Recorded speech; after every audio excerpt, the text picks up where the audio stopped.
Hi, Matt, the etrailer. Today we're going to be talking about Durabilt's Clevis hooks, and this is going to be the 3/8 size one.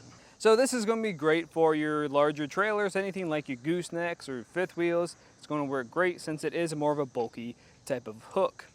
Now when we are using this, we want to make sure that it's going to be compatible with our accessories or tools. So we want to make sure it's going to work with our links. So this is going to be rated for your 3/8 size links and also for the hook itself. So if you have some larger safety chain loops, this is probably going to work, but just make sure you double check the size of those loops.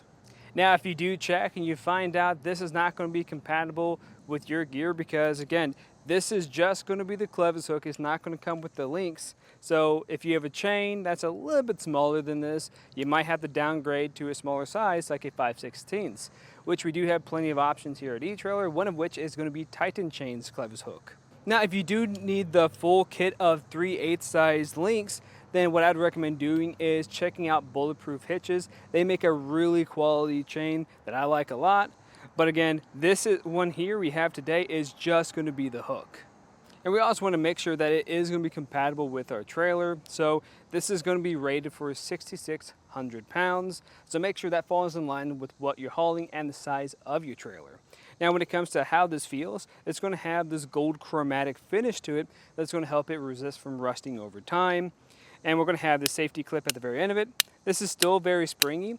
Now it doesn't have as much resistance as some of the other clips that I've handled before, but I think that makes it a little bit easier to use if you are trying to hook it onto a loop. Overall, I think this is going to be a solid choice for just a Clevis hook itself, because it is going to be a little bit slimmer and it's just easy to handle. Now, when it comes to actually putting this on, it's going to be a pretty easy fit. We just had to remove a pin and a cotter pin. Now, if you do decide to go with it, let us know what type of trailer you're pairing it up with either a comment or review. But I can show you how to swap it out now. So what we want to do is make sure we got our Clevis hook in hand, and I recommend grabbing some needle-nose pliers, especially if this is an older one, because it's probably going to have this kind of rusty cotter pin here. And we're just going to try to straighten that out so it fits through this hole a bit better.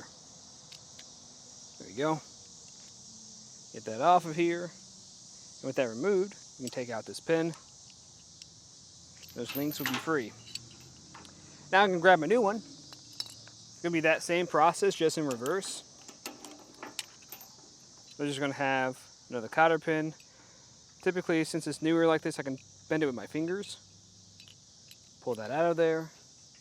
Set that off to the side, pull out the pin, and line it back up with these links and secure it. Just make sure you grab that cotter pin, put that back through here, and bed it into place. But that's pretty much it. Of course, if you guys have any other questions, let us know here at eTrailer. But again, I'm Matt, and thanks for watching.